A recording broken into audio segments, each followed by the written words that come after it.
Now, the minister's death has evoked reactions across the political divide. For more, we are joined by EFF National Chairperson Veronica Mente. Mente, thank you so much for your time and for joining us this evening. Now, former Minister Gordhan, affectionately known as Comrade PG in the Luthuli House corridors, has, among other things, been hailed as a servant of the people, a fearless ambassador for public service. But the EFF, in your words, has noted his passing without any presence of sorrow. We also just heard now from the Veterans League's Snuki Zigalala saying that your statement was very un-African. What do you have to say about that? Thank you very much, Kakleho, for having us, and good evening to the viewers at home. It will necessarily not come across as human to people who do not view the destruction of many innocent families and the cries of children who had to be dropped out of school, children of the workers of SA Express, children of the workers of Denel when they were not getting paid, children of the workers of SAA when it was stopped without any explanation of what is happening, children of the workers that lost their jobs due to load shedding, which in 2023 was a daily bread for lots of South Africans that could not even have their businesses running. So for people who have a comfortable home, have a job, work in the government, have a salary that is not disrupted, will view this as inhuman. And as for the passing of Gordhan, we will not shed a tear. All we remember today is the cries of innocent children who some of them are homeless to this day, who some of them have killed themselves because their parents could no longer afford the schools that they were used to, who some of the parents have passed on without even seeing their pension. So for us, it's a very sad day because it reminds us of all those queues we used to see at Winnie Madikizela Mandela House of workers crying, of all the workers that we were picketing with outside the Department of State-owned entities without any help or anyone showing up to assist the workers. So, Veronica, earlier on a press briefing was held, and when questioned about the EFF's statement on Gordhan's passing, Trevor Manuel responded by saying that greed and corruption defines what EFF is about. Let's listen to this clip.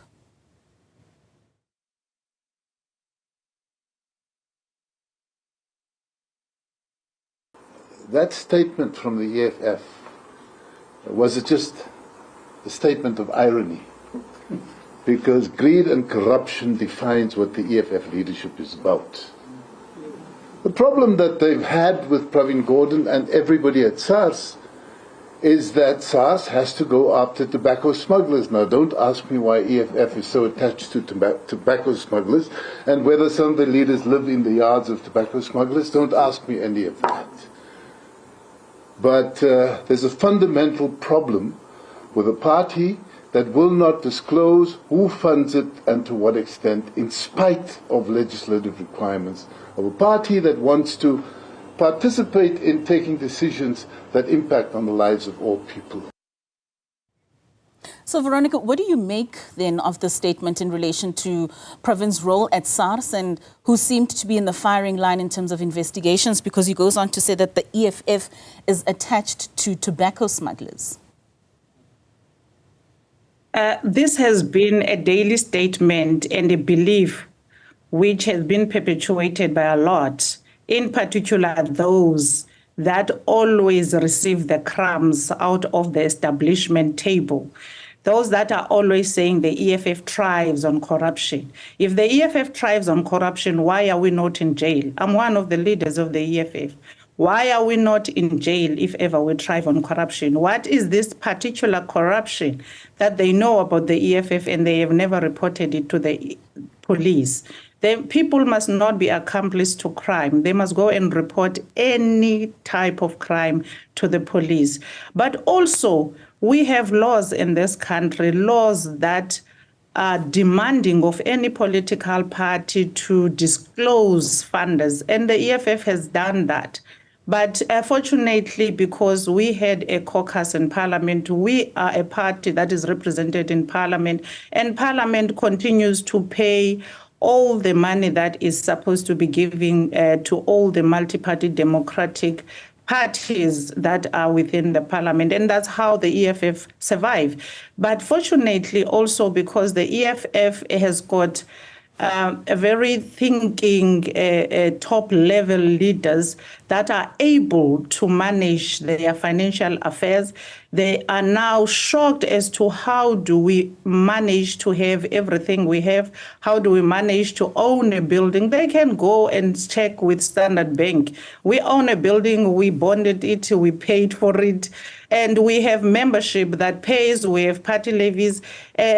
We do not understand which corruption we thrive on. But most importantly is that Pravin Gordhan himself agreed and confirmed that it was a rogue unit, which was its sole mandate was to chase after all the political opponents, crush them and make sure that they do not have a life, they are not comfortable, they are not able to think.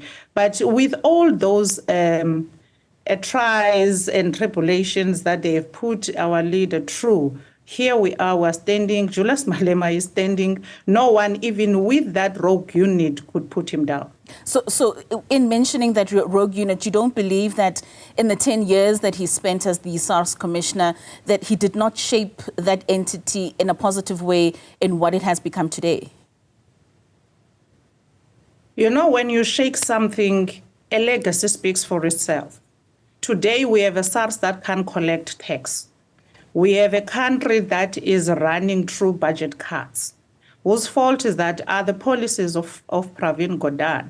Where are the shortfalls? The shortfalls are within the SARS he was leading, which was refusing to have tax, to be taxing all the big businesses, to make sure that he follows all the illicit financial flows out of the minerals and wealth of this country, to make sure that we tax all the big companies, to make sure that our people live comfortable through whatever is collected by the state and our revenue is comfortable and safe. So whose laws were these? So anyone who claims that Pravin Gordhan has got a beautiful legacy within SARS, why is South Africa failing to collect enough revenue in order for these South Africans to live comfortable and not go through the budget cuts that we're going through today? Today, we can't find houses being built for our people because there are budget cuts. People don't have water because there are budget cuts. Whose mandate is it to make sure that we collect enough funds in South Africa? It's SARS. Who was developing those policies in SARS is Pravin Gordhan. All that he did was to look after who are the opponents, who are the threats in his life individually, and who are the threats of the establishment. Anyone who dared to question and speak truthfully against the establishment was an enemy of Pravin Gordhan. But I mean, of course, SARS has continued to have improved collection over the years. I mean, 2023 was one such year. Are you saying that those policies that he then put in 10 years ago did not contribute to where we currently are? Where we are, we were supposed to be here 15 years ago. We are here today, but we are suffering through budget cuts. The debt of this country is skyrocketing.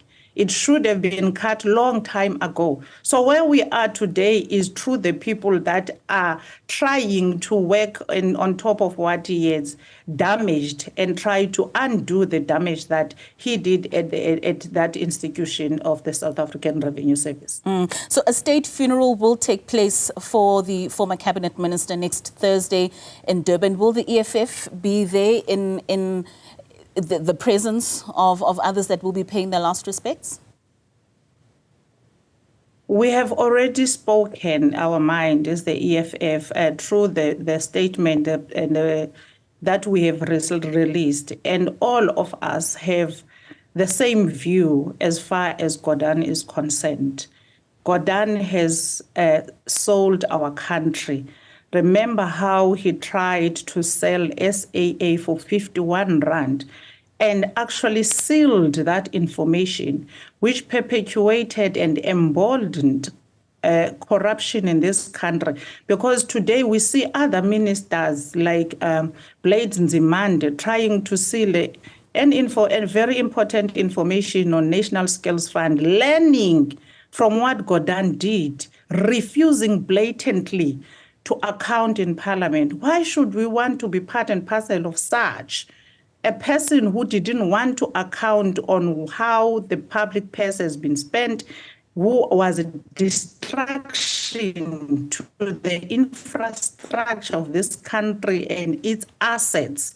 How do you sell the only pride of this country, SAA, for 51 rand and fail to explain how did that come about? If it wasn't for the officials of Treasury, South Africa wouldn't have known what happened. If it wasn't for the persistence of the economic freedom fighters in Parliament, in the state-owned entities, in SCOPA, in Finance Committee, in question session, and the court processes that we have undertaken, it wouldn't have been an SAA of South Africa today. It would have been a Takatso SAA, whom we do not know who Takatso is, and we believe that Takatso is one of the companies that he has shares in. So we are not part and parcel of doing anything related to Pravin Gordhan. Right. We have spoken our mind, and this is how we view him, and this is how we feel.